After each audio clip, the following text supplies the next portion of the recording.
Já assisti a nova obra Small Things Like This, Pequenas Coisas Como Essa, e aqui vem minha crítica. Eu sou o cara da cultura e segue o vídeo.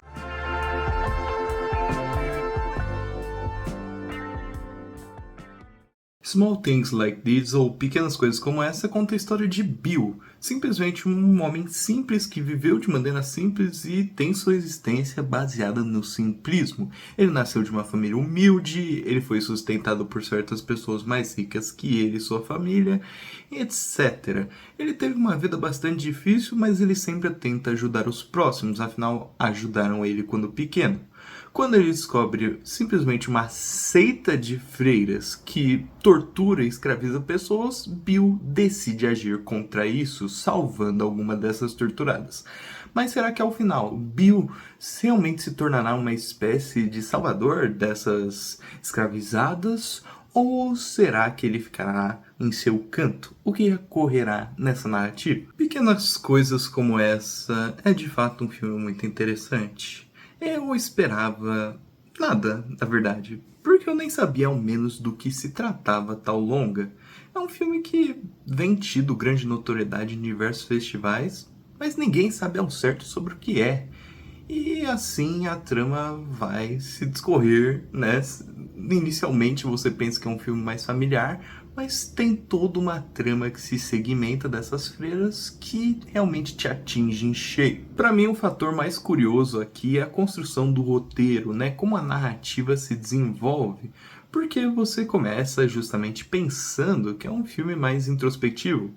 Você acompanha praticamente no primeiro ato inteiro, ou seja, uns 40, quase 50 minutos, Bill refletindo sobre sua própria vida e vendo pequenas coisas no mundo. Ele era um rapaz humilde, né? Ele costuma observar essa humildade do mundo. Então você vê ele observando suas filhas, o jeito que ele as criou, né? Como ele está vivendo sua vida atualmente e tem um paralelo com ele na infância, né? Ele vai reprisando em sua memória certos momentos da sua infância para justamente nos mostrar o contraste de sua vida. Tudo isso é muito bem arquitetado, é uma narrativa não linear, muito cativante, porque você acompanha o Bill, né, tendo essas visões, né, essas nostalgias de vida, ou às vezes sofrimentos mesmo também, né, acompanhando ele chorando pela sua infância e vendo como está seu atual, né, o seu atual eu. Então ele começa a ter essa série de reflexões e o filme basicamente se pauta nisso. Ele vai se pautar muito no primeiro ato, justamente na vida de Bill. Quem é Bill? Portanto, no primeiro ato, o que acompanhamos em primeiro plano é a atuação de Cillian Murphy, a direção e a fotografia, que de fato estão resplandecentes. Resplandecente, eu diria, porque o filme é muito mais colorido do que eu pensava, tem uma direção artística muito melhor, e também a atuação do Cillian Murphy, ela não deixa a desejar nem um pouco. Cillian Murphy contrasta entre o belo e o banal, mas também entre essa tristeza e melancolia. Lembra muito, por exemplo, a atuação de Sugiro hoje, né, no filme Dias Perfeitos.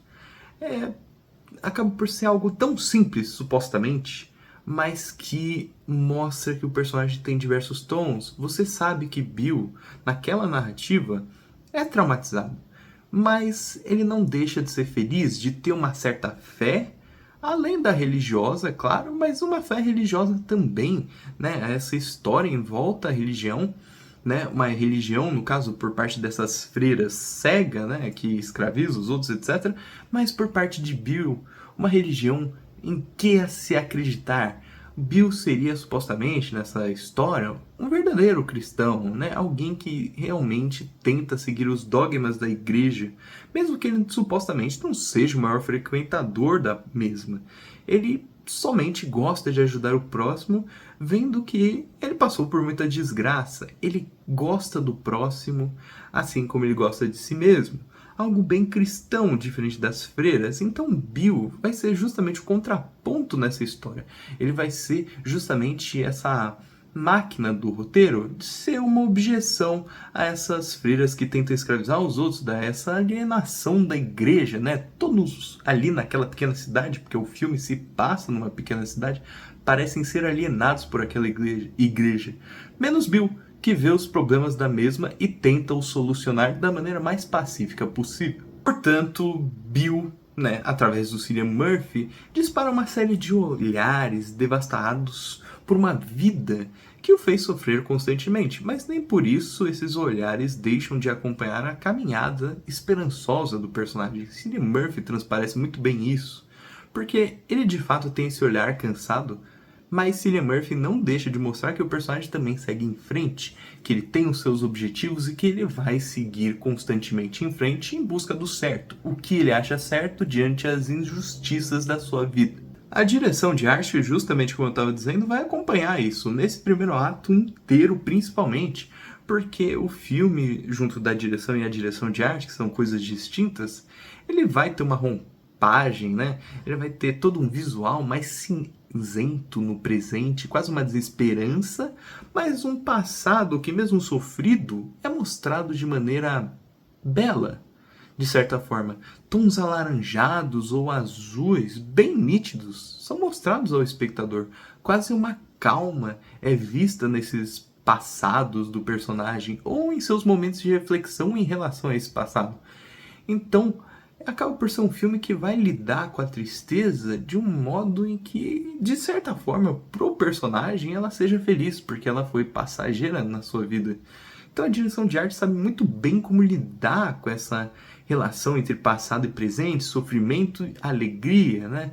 Ela sabe que a tristeza supostamente do personagem passou, porque ele conseguiu passar por esses momentos, mas ainda há um trauma, afinal o presente é cinzento. Né? Então ainda há um trauma em relação a esse passado, mas que tal passado é mostrado como algo que já foi vencido pelo personagem, que ele já não teme mais, mas ele teme agora pelos outros. Já no segundo ato, tudo isso é reconfigurado de certas formas. Aqui, Bill não vai mais simplesmente ser um personagem passivo, ou não somente isso. Ele não vai somente ficar refletindo sobre seu passado sem apresentar uma narrativa em si muito consolidada. Agora temos uma narrativa, que é justamente quando Bill confronta a igreja pela primeira vez, quando ele entra em contato com esse mundo das escravas. E aí vemos todo o seu olhar desolado olhando para essas escravas e pensando o que ele pode fazer para ajudar em tal situação. Né? Uma situação em que as freiras repudiam mesmo, né? Elas chegam até a ameaçar com os olhares Bill. Porque Bill é uma figura inocente, querendo ou não. Ele viveu todos esses traumas e agora ele é passivo em relação ao mundo. Ele não quer mais crueldade com ninguém, nem mesmo com pessoas supostamente más. E ele nem consegue praticar ao certo essa crueldade. Então ele acaba por ter um olhar passivo até mesmo em relação às freiras. E agora o que fazer? É assim que o segundo ato começa, Bill tentando encarar como lidar com essas falsas cristãs que são essas freiras. Como tentar as fazer com que não haja mais essa escravidão ou esse regime, né, em que todos têm medos das mesmas porque elas fazem a maior quantidade de maldade sem ninguém nem suspirar. Afinal, uma cidade pequena, todos respeitam a igreja muito bem, a igreja supostamente é o único certo, e assim Bill se vê em meio, né, toda essa confusão que de certa forma ele mesmo gerou, mas as freiras geraram primeiro, justamente por elas serem as próprias falsas cristãs. O segundo ato começa com essa quebra do primeiro, é uma quebra muito bem feita também. Aqui, de fato, um roteiro entra em cena e uma narrativa se desenvolve. Não que no primeiro ato não tivesse o roteiro, afinal, filme é composto de roteiro. Mas aqui entra um roteiro consolidado. Aqui ficam claras os lados que essa narrativa quer tomar, né? Essa briga moral. Mas não somente uma briga moral, a briga entre um suposto certo e o errado, né? Afinal, escravizar pessoas é errado, etc. Isso é óbvio. Mas como que Bill, que é essa figura que é impotente nessa situação, vai lidar com isso? A relação do Bill com essas temáticas, como que ele vai se comportar em relação a esse passado, que é muito similar a dessas escravas, das freiras, e como que ele vai reagir em relação a isso. Assim, Bill relembra certas partes do seu passado, mas ele principalmente segue adiante. Finalmente, Bill segue adiante, justamente para tentar enfrentar tais tramas, tais coisas. O que em outros filmes poderia se perder por completo ao de fato apresentar uma história, aqui em Pequenas Coisas Como Essa não funciona assim, porque essa história acaba por ser muito mais potente que a narrativa desenvolvida anteriormente. O filme é muito consciente em saber que não há mais necessariamente o que explorar em Bill. Ele é um personagem que, com esses 50 minutos de intensiva abertura, já o conhecemos muito bem. Sabemos de fato que o seu olhar passa ao espectador e o que seus traumas representam. Agora vemos como ele enfrentará esses traumas através dessa trama das freiras. Ou seja, além de ser um filme que vai tratar sobre o próprio personagem do Bill, também vai tratar sobre esse mundo ao redor dele, que é composto de extrema corrupção. De fato, a obra aborda esses lados cristãos e falsos cristãos muito bem. É principalmente sobre isso que é a obra, o amor em relação ao próximo. Esse segundo ato, de fato, é que os temas ficam evidentes e o filme se desenrola e se desenvolve por completo. Você, de fato, fica imerso naquela trama porque você, já cativado pela figura do Bill, teme pelo que ele possa fazer. Afinal, ele é inocente e com um bando de gente que escraviza pessoas, você fica preocupado com o que ele pode ou não fazer. O que ele faria nessa situação? Alguém completamente impotente como ele. O que fazer se quando as freiras, por exemplo, tomam conta do colégio das próprias filhas do Bill? O que ele poderia fazer? E aí, justamente, que ele vai pensando e tramando seus planos. Ao de fato esse personagem tomar certas providências, aqui o filme chega no seu terceiro e último ato. São as consequências finais, né? O que vai acontecer com Bill e o que vai acontecer com essas pequenas ajudas que ele faz em relação a essas pessoas escravizadas.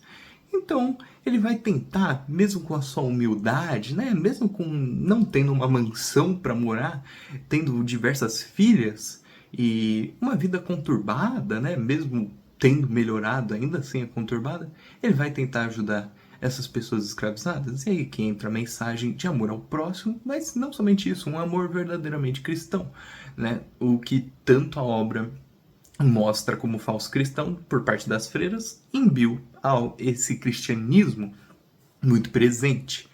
Então acaba por ser uma obra sobre esse amor ao próximo, não necessariamente só cristão, é um amor ao próximo literal. Pessoas que deveriam ter amor ao próximo, como as freiras, não têm o mesmo. E é aqui que a obra se desenrola e desenvolve. Ao chegar ao final, eu achei que Pequenas Coisas Como Essa é uma obra muito mais admirável do que eu poderia imaginar. Ela não vai tratar somente sobre uma beleza desse personagem íntimo e que nós conhecemos ao redor dessa trama. Também não vai tratar somente sobre cristianismo e falso moralismo, etc. Também não vai ser só sobre essa trama das freiras, afinal acompanhamos o Bill. Vai ser sobre uma relação de amor intenso entre pessoas, mostrando esse amor da forma mais pura possível. O Bill, no caso representando uma figura moral e ética, lutando contra esse mal dessa narrativa, fazendo disso uma história muito mais potente do que eu imaginava. Eu imaginava, inicialmente, justamente pela construção do primeiro ato, que seria só uma história de Bill, esse personagem que conhecemos e de fato o entendemos, mas não. A história se desenvolve muito mais que isso. Nesses 99 minutos, que parecem até mesmo curtos para toda essa narrativa, mas não são. E de fato trabalha em conjunto para cada vez mais falar sobre esse amor entre pessoas. Eu vou colocar aqui para Pequenas Coisas Como Essa uma nota 9 de 10. É de fato um dos meus longas favoritos dos últimos tempos, dos últimos períodos. Eu não estava esperando tanto, afinal, com tantas obras que parecem tratar de similaridades em relação a essa, eu de fato achei que, vai ser um filme qualquer, né? Mais um Dias Perfeitos, que aliás eu acho apaixonante Dias Perfeitos, mas acabou por sendo muito mais que isso. Não é somente outra versão dos filmes do Wim Wenders, por exemplo, que tratam dessa calma, dessa paz social. Não, aqui temos uma união entre pessoas. Vemos um roteiro que vai trabalhar o amor e não somente a paz, não somente a calmaria e o cotidiano. Aqui vemos o amor em condições improváveis. E é de fato por isso que eu gostei tanto da obra. Ela fugiu completamente do que eu pensava. E não somente isso, ela também estruturou esses 3 atos, quase um difuso do outro, né? Os 3 atos muito espalhados, eu diria, né? Com um quebrando o outro constantemente. E fez isso da melhor forma possível. Você entende quem é Bill, você entende suas razões, você entende a trama das freiras com extrema rapidez. Afinal, o filme tem 99 minutos, como eu já disse. Tudo isso é arquitetado de uma forma muito boa, muito bem feita e justamente compreensível ao espectador, que também vai entender todos os subtemas, né, subtramas, etc. Né, toda a semiótica que o filme propõe. Mas e aí, gostou do vídeo? Vai assistir o filme? Então curta, compartilhe, se inscreva, comente, por favor. Eu sou o Cara da Cultura e tchau!